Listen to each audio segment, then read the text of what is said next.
Ah, il y a les abonnés, excusez-moi. J'étais en train d'écouter les musiques de début, mais je me pose une question. Vous vous souvenez, à l'époque, on avait une musique d'introduction, on voyait l'équipe du film avec une musique sublime. Ensuite, il y avait le livre qui s'ouvre avec un petit peu d'histoire.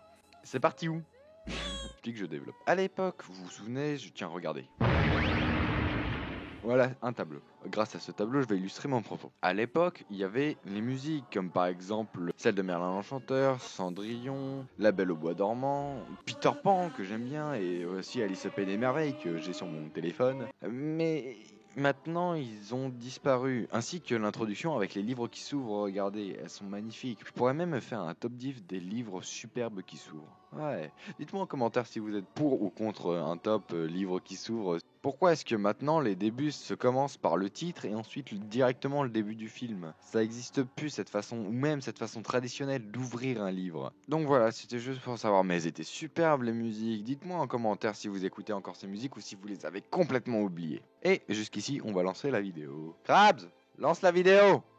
Je suis pas ton chien! Je sais, mais stop-les.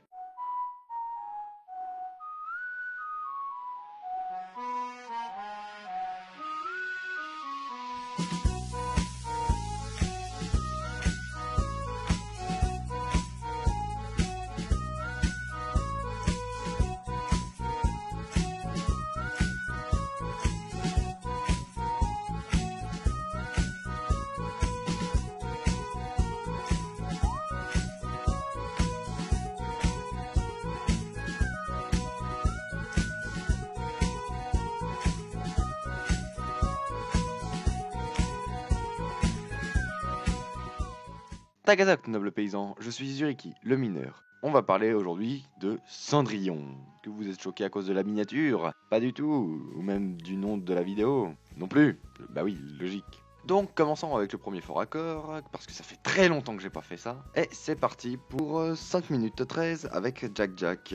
Alors je suis pas expert en caméra, enfin même si celle-là c'est que des dessins. Mais en fin de compte, si vous voulez, voilà un plan de haut, ok? Pour moi, là, Jack Jack, sur cette scène, il est là. Puis ensuite, il passe ici, en un mouvement. Donc, ma question est, est-ce que c'est à cause du placement de la caméra ou est-ce que c'est vraiment Jack Jack qui se téléporte? À voir. Aussi, juste, regardez quand il s'assoit. C'est arrondi. Et regardez maintenant, c'est plat. Après, s'il change de place sur le lit, c'est normal. Mais s'il reste au même endroit, c'est un autre fort accord. Donc, dans les deux cas, j'ai raison. Toujours sur le même plan, avec toujours le même personnage, bien sûr, parce qu'on s'en lasse pas. Regardez juste ici, là. On le voit en tout petit, mais il n'a plus de bonnet. Alors qu'avant, il avait son bonnet rouge. Encore une erreur de dessin. Vous avez vu, juste quand Cendrillon se tourne, on voit qu'elle n'a pas de déchirure sur son tablier. Alors qu'avant, on voyait une petite déchirure. Bon, bref, c'est un petit fort accord. Pendant la musique de Cendrillon, enfin, juste après, justement, ce qui l'interrompt, c'est un petit peu Lucifer qui marche dans la poussière. On peut voir que Lucifer en fout partout de cette petite patounes. Et en fin de compte, regardez les patounes, ils ont changé de couleur. Regardez entre ici et là. J'adore ce mot, patoun. Alors, ce petit instant en grec est magique. Écoutez bien. Je vais pas vous mettre des sous-titres, mais écoutez bien. Pauvre Cendrillon, dès qu'elle veut se reposer, les harpies se mettent à brailler. Cendrillon, Cendrillon, Cendrillon! Patati et patata toute la journée, ça n'arrête. Maintenant en grec. Καημένη σταχτοπούτα. Μόλις πάει να ξαποστάσει, ιστερία θα της πιάσει. Σταχτοπούτα, σταχτοπούτα. Σταχτοπούτα, σταχτοπούτα, νύχτα μέρα. C'est encore plus fun. Ensuite, nous avons un dé à coudre qui apparaît. Mais oui, me diras-tu, oui, nous avons un dé à coudre qui apparaît. Regardons cela de plus près. Et oui, regarde, quand Jack évoque le sujet, en fin de compte, on voit un dé à coudre qui apparaît juste à côté de lui alors qu'il n'y était pas. Ensuite, il donne un coup de pied dedans. Puis le dé à coudre en métal s'affaisse sous le poids de Gus. Cette petite chose s'affaisse sous le poids d'une souris. Ça doit pas être très solide, les dés à coudre de l'époque. Voilà, lorsqu'il parle de la ceinture, au moment, il l'emporte. Donc ils se mettent en dessous comme une couverture et commencent à marcher. Il passe en dessous de Lucifer et il se retrouve enroulé dans la ceinture. Enfin, comme s'ils étaient dans un rouleau de PQ. Mais je comprends pas. À quel moment ça s'est passé ça? J'ai pas vu. Avant, arrière, avant, arrière, avant. aussi, il y a combien de mètres de ceinture là? Non, parce que je suis désolé, hein, mais ça c'est plus une ceinture, là c'est un ruban, quand il n'y a rien qui soit aussi grand qu'un ruban de cette matière là. Ensuite parlons du bonnet de Gus Gus. Donc est-ce que ce serait le même système pour Gus? Un sac Tardis, parce que vu le nombre de perles qu'il en met dans son bonnet, c'est assez énorme. Puis en parlant de vêtements, ça me fait penser à quelque chose. Comment Cendrillon a réussi à tricoter des trucs plus petits que son doigt pour faire des bonnets ou des pulls ou des...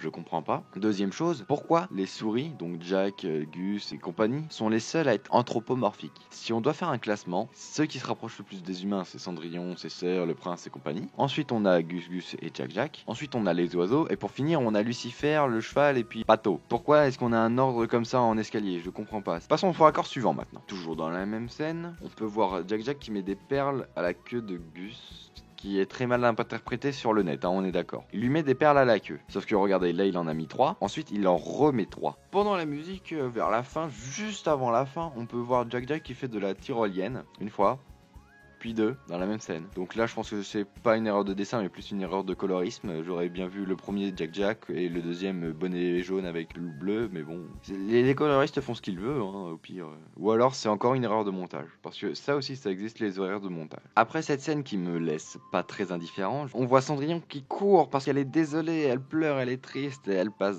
dans une pièce pour ressortir dehors et allume la lumière comme un interrupteur en fait. C'est électrique ou on est au Moyen-Âge, Renaissance, pré-napoléonienne. Enfin bon bref, dans ces trois situations là, il n'y a pas d'électricité. Donc je comprends pas. Quand j'étais petit, je comprenais pas trop. Mais regardez cette scène là. Mélangez tout ça et vous aurez quoi?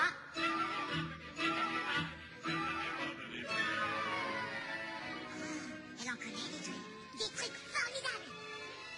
Oh, comme il est beau. Maintenant, regardez cette scène, mais regardez juste Marianne la Bonne Fée. Mélangez tout ça et vous aurez quoi?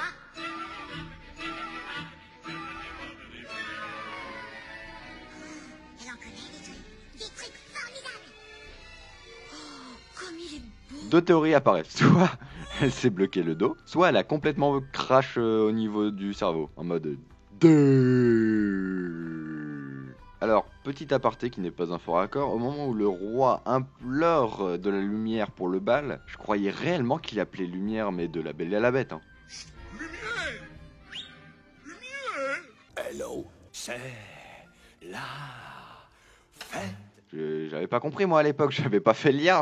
Je savais pas que tu pouvais commander la lumière. Donc au moment où on voit le duc tirer le rideau pour pas que la marâtre voit Cendrillon en train de danser, on peut remarquer qu'il est en train de taper son monocle sur la main parce que mince, ça se fait pas de regarder les gens quand on est de la cour, voyons. Attends une minute, tu le sors d'où ton monocle? Tu l'avais cassé juste avant, à moins que ce soit un nouveau, ou alors tu l'as réparé. Au choix. Alors au moment de la course-poursuite de Cendrillon sur la route, on voit les cavaliers ou les gardes qui courent après le carrosse et on en voit un qui a carrément une épée. Hein. Je sais pas ce que tu voulais en faire, mais à mon avis, c'était pas ce qui était attendu. Alors, ce faux raccord là, je m'étais pas rendu compte quand j'étais petit. Donc revenons à la scène de Marraine la Bonne Fée. On la voit, elle transforme les souris, ils sont 4, elles sont mignonnes, il y a Gus, il y a Jack, il y a un des jumeaux et le petit avec sa robe de chambre verte. Ensuite, il se retransforme en souris après avoir fait le truc minuit, ok, bon bref. Et là, on a Jack Jack, Gus Gus, la souris jumeau et son autre jumeau. On est passé de ce groupe-là à ce groupe-là.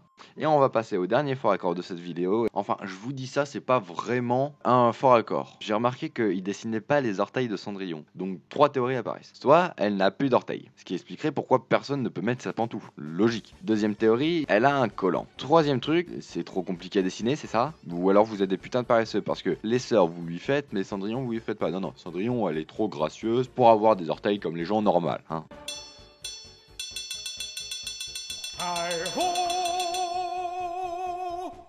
C'est l'heure? Bon bah j'y vais. On se rejoint tout à l'heure. Oui, à tout à l'heure. Et nous, on va pouvoir passer au fort accord de Lucifer. Donc très rapidement, parce qu'on a un rendez-vous là, vous pouvez voir juste ici que Lucifer a la bouche ouverte. Et sur le plan suivant, il a la bouche fermée. Juste une petite erreur de dessin, mais ça doit être à cause de l'animateur. Bon, excusez-nous, mais nous, on doit y aller. Bonne soirée. Bonne soirée. Alors, qu'avons-nous là? Un sbire de Gus. On n'est plus les sbires de Gus, on a été révoqués. Ancien sbire, nouveau sbire. Qu'importe, écoute, moi je m'en contrefous, je veux juste une seule petite chose. Mais je te donnerai rien du tout, espèce de sale nain puant. Faux, celui qui pue, c'était le rat. Et en parlant du rat, ils sont où ces deux-là? Eh bah, Manero et Azenti se sont restés là-bas pour chercher au cas où s'il y aurait d'autres personnes à attraper. Mais qu'est-ce qu'ils foutent encore là-bas? C'est bon, on l'a, on va le torturer, c'est tout. Tu vois quelque chose? Non, rien du tout. Et toi? Rien non plus. Tu crois qu'on s'est perdu? Je crois bien. Oui, mais on sait jamais au cas où il se cacherait. Vous l'aurez jamais. Ah ouais? Tu crois sérieusement que je l'aurais pas? Laisse-moi rire. Bon, bref. Alors, où est-ce qu'il habite? Je ne vous dirai rien. Tu veux jouer à un jeu? Ok, on est deux à jouer, sauf que sache un truc, je ne perds jamais au jeu. Je vais lancer cette pièce, et si c'est pile ou face, tu gagnes. Si on sait pas, tu perds. Oups, elle est tombée dans l'eau. Mais vous allez me faire quoi? Je vais faire de mon mieux, très cher. Allez, dernière chance. Je vous dirai rien. Ah, mauvaise réponse. Bon, Krabs, tu sais quoi en faire. Hasta luego, bambino. Une fois qu'on l'aura trouvé, on va le torturer jusqu'à la mort. Y a quelque chose de changé chez toi, Krabs. Peut-être un nouveau rouge à lèvres. Non, pas trop. Ah, c'est trouvé. Comment tu as coiffé ta moustache? Ouais, c'est ça, oui. Oui, c'est ça. Ah, tu vois, je suis trop fort. Bon, où est-ce qu'on en était, nous?